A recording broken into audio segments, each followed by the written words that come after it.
அன்பார்ந்த இறைமக்களே, கிறிஸ்துவின் மறுப ஜபக்குழியின் வாயிலாக இன்று உங்களை சந்திப்பில் நான் பெரும் மகிழ்ச்சி அடைகிறேன். மக்களே, சந்தோஷமா இருக்கீங்களா?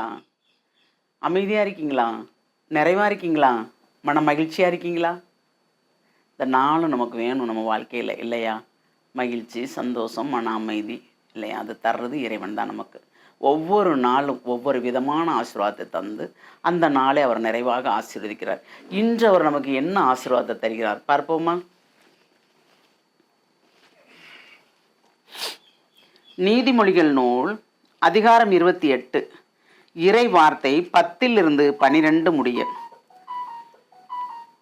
நேர்மையானவர்களை தீய வழியில் செல்ல தூண்டுபவர் தாம் வெட்டின குழியில் தாமே விழுவர்.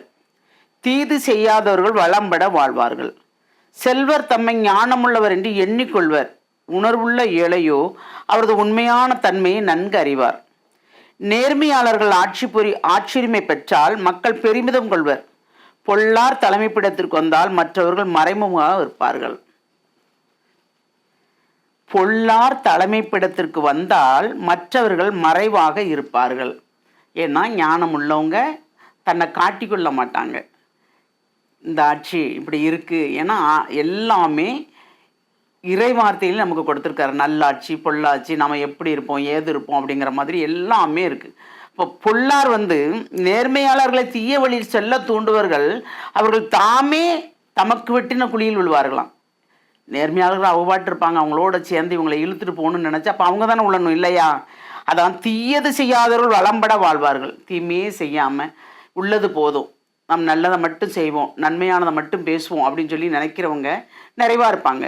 எது நடந்தால் என்ன, இது நடக்காட்டா என்ன, நாம் நிறைவாக இருப்போம் அப்படிங்கிற அந்த மனநிலையில் அவர்கள் இருக்கும்போது எல்லாமே ஒரு நிறைவு கிடைக்கும் அவர்களுக்கு, இல்லையா? இப்போது நிறைய செல்வம் வச்சுருக்காங்கன்னு வச்சுக்கோங்களேன், அவங்க நினைப்பாங்க நம்ம ஞானம் உள்ளவர்கள்னு. செல்வம் இருந்தால் அவங்க ஞானம் உள்ளவர்களா? கிடையாது.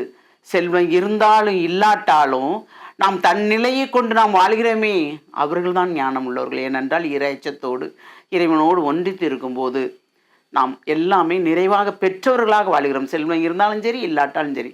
ஏழ்மை எல்லாருக்கும் உண்டு, எல்லா நிலையிலும் உண்டு, இல்லையா? வறியவர்களும் உண்டு.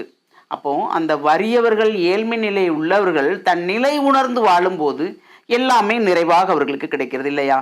நேர்மையாளர்கள் ஆட்சி பெற்றால் மக்கள் பெருமிதம் கொள்வார்கள். உண்மைதானது. நல்லாட்சி நமக்கு நடக்கும்னா நம்ம பெருமிதம் கொள்வோம்ல. எப்பா ஒரு நிம்மதி கிடைக்குப்பா, நமக்கு எந்த பிரச்சனையும் இல்லைப்பா அப்படின்னு நினைப்போம். நல்லாட்சி நடக்கலைன்னா எப்போ பார்த்தாலும் நமக்கு துன்பம் தான். வருமானத்தில் துன்பம், நம்ம பொருளாதாரத்தில் துன்பம், எல்லாத்துலேயுமே நம்ம என்ன எடுத்தாலேன்னா வருமானம் பற்றாக்குறையில் இருக்குது. நம்ம அன்றாட உழைப்பு நமக்கு என்ன காணும், இல்லையா? காணாதில்லை. விலைக்கு மேலே விலை ஏறினா நம்ம எதை கொண்டு நாம் நிறைவடைவோம்? எதுவுமே இல்லை. அப்போது இறைவார்த்தையை அன்று அவங்க கொடுத்தது அனைத்துமே இன்றும் நடந்து கொண்டு இருக்கிறது.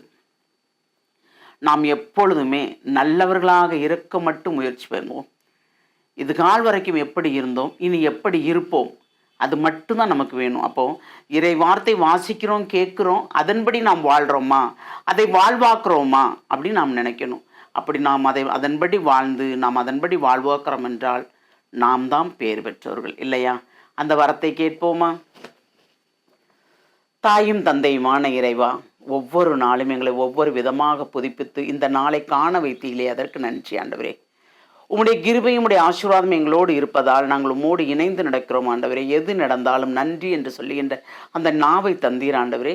இந்த நாளை முழுமையாக உம்முடைய இரக்கத்துக்குள் ஒப்புக் கொடுக்குறோம்ப்பா. ஆமாண்டவரே. ஏனென்றால் படிக்கின்ற பிள்ளைகள் பரீட்சை எழுதுகிறார்கள் ஆண்டவரே, அவர்கள் நல்ல மதிப்பெண் பெற்று ஆமாண்டவரே அவர்கள் என்ன விதைத்தார்களோ அதுக்கு தேவையான அறுவடைகள் அவர்கள் செய்யும்படி தேவரே ஆசீர்வதியும் ஆண்டவரே. பரீட்சை எழுதுகின்ற பிள்ளைகளை ஞானத்தால் நிரப்பும் ஆண்டவரே. அறிந்தது அறியாதது தெரிந்தது தெரியாத அனைத்து கேள்விக்கும் உம்முடைய ஞானத்தால் அவர்களை நிறைவுபடுத்தி நிறைவாக அவர்கள் எழுதுவதற்குண்டான ஆற்றலையும் கொடுத்து நல்ல மதிப்பெண் பெற்று அவர்கள் ஒரு நல்ல நிலையில் வருவதற்குண்டான ஆற்றலையும் வலிமையும் கொடும் ஆண்டவரே.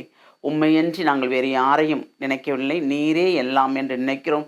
அதனால் நீர் எங்களை நிறைவாக ஆசீர்வதிப்பென்ற நம்பிக்கையோடு அனைவரையும் முழுமையாக உம்முடைய இரக்கத்துக்குள் ஒப்புக் கொடுக்கிறோம். ஜெபம் கேட்கும் நல்ல பிதாவே. ஆமேன், ஆமேன், ஆமேன்.